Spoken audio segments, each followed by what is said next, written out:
Ce programme vous est proposé par Sansa Studio en partenariat avec Skywood, la solution innovante et durable.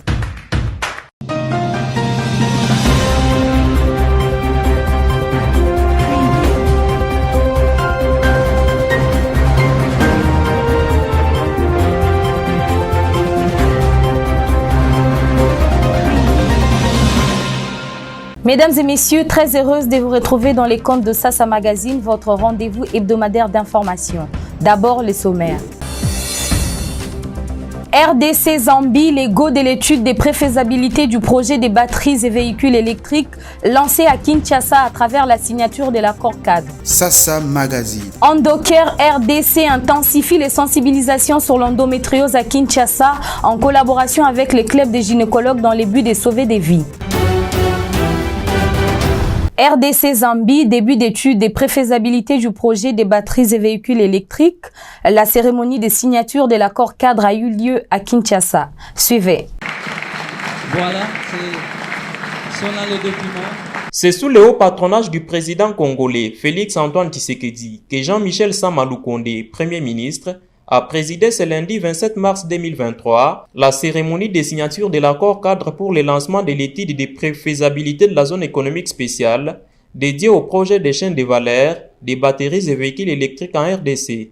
Place à l'action et souhaiter plein succès à ce projet que nous voulons tous voir réussir au bénéfice de la République démocratique du Congo, au bénéfice de la Zambie, au bénéfice de l'Afrique et finalement au bénéfice du monde entier qui bénéficiera de ces produits qui seront ici développés en Afrique. L'étude de préfaisabilité qui va être réalisée dans le cadre de ces projets permettra de concevoir un plan d'exécution et un modèle opérationnel pour la création et l'exploitation de la zone économique spéciale transfrontalière, d'identifier les principaux défis à relever, d'élaborer un plan de financement et des stratégies de mobilisation des fonds et de concevoir une stratégie de promotion des investissements dédiés à la zone économique spéciale. Notons que la mise en place de l'organe de gestion de ces projets, dit Conseil congolais de la batterie, CCB en sigle, dispose désormais des animateurs nommés par ordonnance présidentielle. Skywood, la solution innovante et durable. Dans les soucis de faciliter les itinérances des sous-provinces et de promouvoir l'éducation dans la province de Lomami, le projet PERS a procédé le week-end dernier à la remise de matériel roulant aux 26 sous-divisions. Reportage. La cérémonie a eu lieu à l'esplanade du bâtiment du gouvernorat de Lomami à Cabinda, en présence du gouverneur de province Nata Ilunga-Nompi, le ministre sectoriel, le point focal du projet PERS Kabibi Diomo, ainsi que les acteurs de l'EPST dont le brevet d'Ale Mwimbi Mwimbi. Le point focal du PERS à Lomami, alors de cette cérémonie officielle, indiquait que le gouvernement central a signé un accord avec la Banque mondiale pour offrir une éducation gratuite à tous. Le projet est appuyé à l'auteur de 800 millions de dollars pour 4 ans. 26 motos de marque Honda XL adaptées à notre contexte sont mises à leur disposition pour les 26 sous-divisions.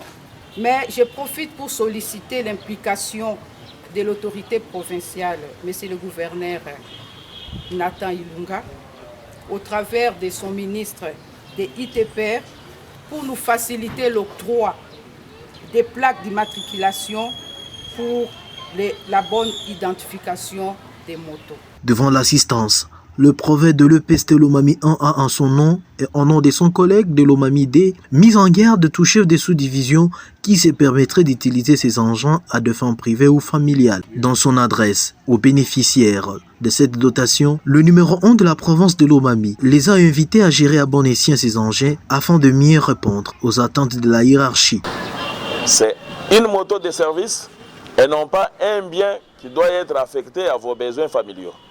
Je ne peux donc terminer sans dire merci au projet PERS à travers son point focal pour son appui dans la recherche de solutions aux problèmes du système éducatif dans la province de Lomami. Lancé depuis avril 2022 à Lomami, le projet PERS est un programme du gouvernement central qui vient renforcer les efforts du président de la République, Félix Antoine Tshisekedi Tshilombo, dans sa vision de la gratuité de l'enseignement. Endoker RDC, en collaboration avec le club des gynécologues, était dans la commune de Kintambo dans les buts de sensibiliser la population sur cette maladie qui reste encore méconnue, l'endométriose.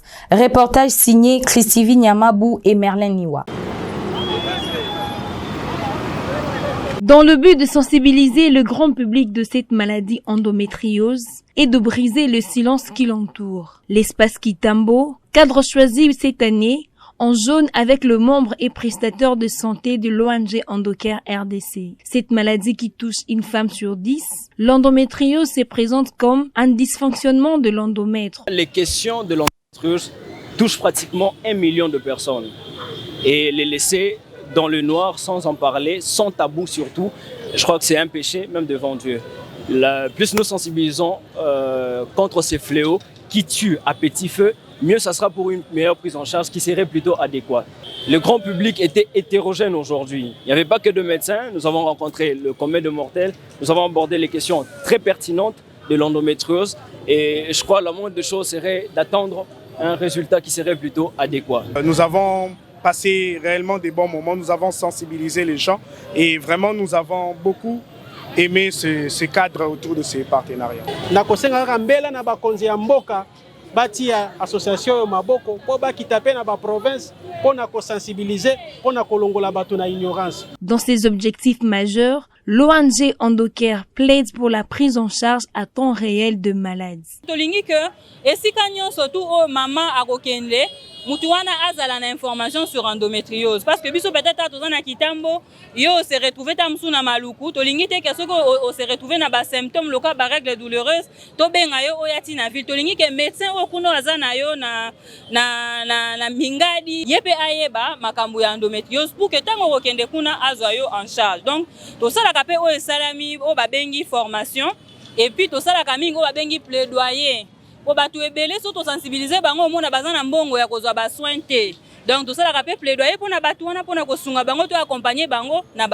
cette sensibilisation est l'événement annuel qui a pour objectif de mettre au courant tout le monde pour que le voix de personnes souffrant d'endométriose soit entendue. Dans les chapitres du genre, la vice-ministre des Finances Onej Ntsele a clôturé les activités des femmes du ministère le week-end dernier. Une activité relative aux droits de la femme. Espérons Daniel Kamboulou pour les détails. Femmes de finances, femmes intimes, femmes de finances, femmes porteuses de l'espoir. La vice-ministre des Finances Onej Ntsele a clôturé les activités de femmes du ministère ce 25 mars 2023. Cette activité relative aux droits de la femme est inclusive en ce qu'elle a réuni les femmes de toute la galaxie finance. Elle a exhorté les femmes congolaises en général et celles du ministère de Finances en particulier à s'approprier les combats du genre au-delà des aspects professionnels tout en se focalisant dans la vie au quotidien. Apprenons à écouter nos enfants, mais non seulement les écouter, apprenons à les canaliser. Moi, je crois que le simple fait d'être femme ne nous qualifie pas à des postes. Ne nous cachons pas derrière les quotas. Nous ne sommes pas des chiffres. Nous avons des compétences et nous voulons compétir avec les hommes. Poursuivant son intervention, Onej Ntsele a fait un plaidoyer aux femmes de cultiver l'entraide entre elles, car, conclut-elle, les parcours des combattants n'ont jamais été faciles. Est-ce qu'on s'entraide? Est-ce que quand il y a un groupe de femmes, on se dit,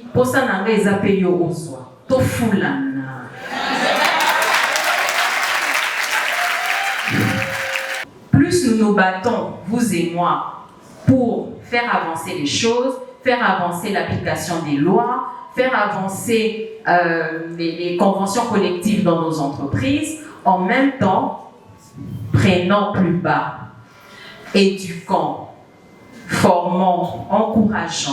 Tout en remerciant les chefs de l'État pour sa volonté de faire participer la femme dans les instances décisionnelles, la vice-ministre des Finances a exhorté les femmes à mettre leurs compétences en exergue pour arriver à dépasser le cap de 30% de la parité par l'assiduité dans le travail.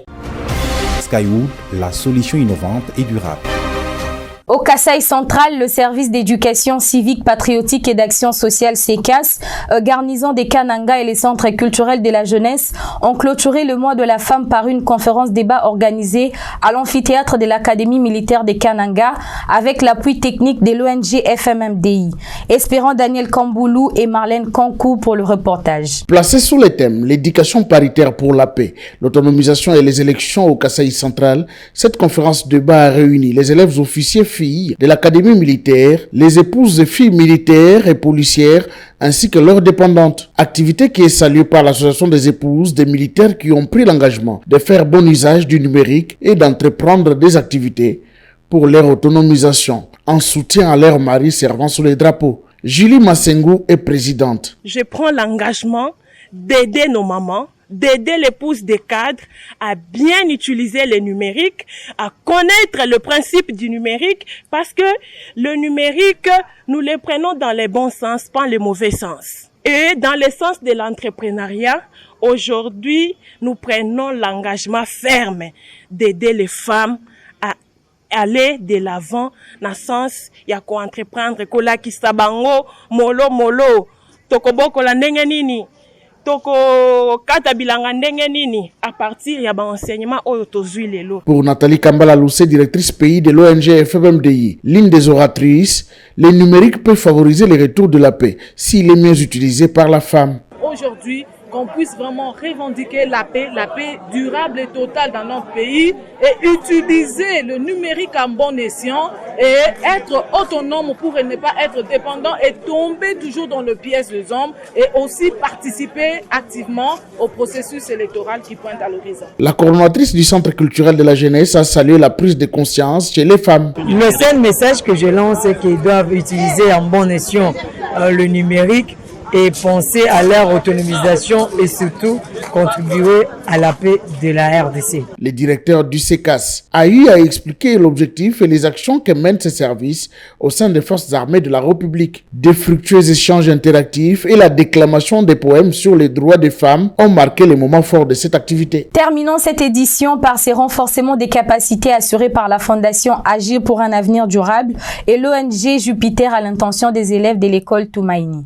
Puisque toute fille aussi a des ambitions. Éducation, ambition et innovation pour un développement durable, c'est le thème choisi par la Fondation Agir pour un avenir durable et Jupiter ONG à la journée d'échange organisée à l'occasion de la clôture des activités dédiées au mois de la femme ce week-end dans le but de renforcer les capacités des élèves préfinalistes et finalistes de l'école Toumaïni. L'objectif poursuivi par cette journée d'échange est d'encourager les élèves filles à développer l'esprit d'innovation pour un développement durable, a expliqué Nadine Mutombo. C'est au niveau de l'école qu'il y a la base, c'est l'éducation. Si les élèves ne sont pas bien orientés, en tout cas nous n'aurons pas un avenir durable. Nous allons vers un avenir qui est préparé dans des échecs. Les élèves, pour nous, c'est une cible favorable pour la réussite d'aujourd'hui et de demain aussi. Davina Mouila, coordonnatrice de Jupiter ONG, a quant à elle demandé aux élèves de cultiver l'essence élevée de grandes ambitions et d'innover pour un avenir meilleur et durable. Nous avons rencontré des jeunes très ambitieux en fait, parce qu'ils ont vraiment des projets.